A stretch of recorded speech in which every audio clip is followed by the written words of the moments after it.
বিশ্বনাথৰ গুপ্তকাশী বিশ্বনাথ ঘাটত দ্বিতীয় বাৰ্ষিক ৰুদ্ৰ মহাযজ্ঞ আয়োজনৰ ব্যাপক প্ৰস্তুতি। ঐতিহাসিক ধৰ্মীয় পবিত্ৰধাম গুপ্তকাশী বিশ্বনাথ ঘাট এতিয়া বিশ্বনাথ ঘাটত ৰুদ্ৰ মহাযজ্ঞ আয়োজনৰ বাবে চলিছে ব্যাপক প্ৰস্তুতি। গ্ৰীণ আছিয়ানা আৰু ৰাষ্ট্ৰীয় সনাতন সংঘৰ যুটীয়া উদ্যোগত আয়োজন কৰিছে ৰুদ্ৰ মহাযজ্ঞৰ। অহা 19, 20 আৰু 21 মাৰ্চ তাৰিখে তিনিদিনীয়া কাৰ্যসূচীৰে দ্বিতীয় বাৰ্ষিক ৰুদ্ৰ মহাযজ্ঞ আয়োজনৰ বাবে ইতিমধ্যে নিৰ্মাণ কৰা হৈছে উপাসনা গৃহ। বাহেৰে সুন্দৰকৈ সাজি উলিওৱা হৈছে যজ্ঞ মণ্ডপ, ধুনীয়াকৈ সজাই পৰাই তোলা হৈছে চণ্ডী মন্দিৰৰ সমীপৰ বুঢ়ালুইতৰ পাৰৰ আৰাধ্যস্থলী। আনহাতে নিৰ্মাণ কৰা হৈছে মঞ্চও। ভকতিৰ সুন্দৰ আৰু সুস্থিৰ পৰিৱেশৰ বাবে আয়োজক মণ্ডলীৰ চলিছে অবিৰাম প্ৰয়াস। আজি এক সংবাদমেল আয়োজন কৰি আয়োজক মণ্ডলীৰ হৈ ডক্টৰ কিশোৰ হাজৰিকাই প্ৰস্তুতি সন্দৰ্ভত অৱগত কৰে।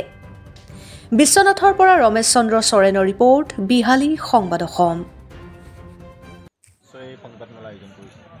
আমাৰ যোৱা বছৰ ৰুদ্ৰ মহাযজ্ঞ উদযাপন কৰা হৈছিল। এইবাৰ দ্বিতীয় বাৰ্ষিক আমি বিশ্বনাথ ঘাটৰ গুপ্তকাশী বিশ্বনাথ ঘাট ইতিহাস প্ৰসিদ্ধ ঠাই, যি কাশীৰ বাবে এতিয়া পৰিচিত হৈ আহিছে লাহে লাহে, আৰু ইয়াত বিভিন্ন মঠ মন্দিৰ আছে। সেই উদ্দেশ্য আগত ৰাখি সকলো ইয়াৰ আধ্যাত্মিক ভাৱক উদ্বুদ্ধ কৰাৰ অৰ্থে অহা 19, 20, 21 তাৰিখে তিনিদিনীয়া কাৰ্যসূচী লৈ মহাৰুদ্ৰযজ্ঞ উদযাপন কৰা হ'ব। যিহেতু আমাৰ হিন্দু সনাতন ধৰ্মত যজ্ঞৰ এটা মহত্ব আছে, যিকোনো আমাৰ আনুষ্ঠানিক কামত আমি যজ্ঞ উদযাপন কৰোঁ। গতিকে সেই যজ্ঞভাগে আমাৰ গোটেই পৰিৱেশ পৰিস্থিতি লগতে মানুহৰ আধ্যাত্মিকৰ ক্ষেত্ৰত, মানুহৰ ৰোগ ব্যাধিৰ ক্ষেত্ৰত যথেষ্ট প্ৰভাৱ পেলায়। যিহেতু যজ্ঞত আমাৰ বেদমন্ত্ৰ উচ্চাৰণ হয়, অগ্নি দেৱতা পূজা কৰা হয়, কাৰণ 5 তত্ত্বৰে আমাৰ এই ধৰিত্ৰী নিৰ্মাণ হৈছে।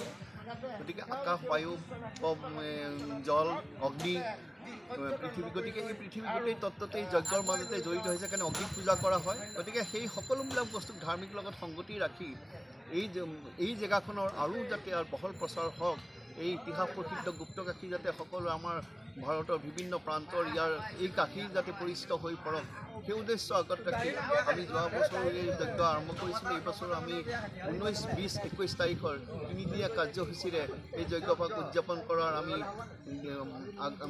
আগবাঢ়িছোঁ।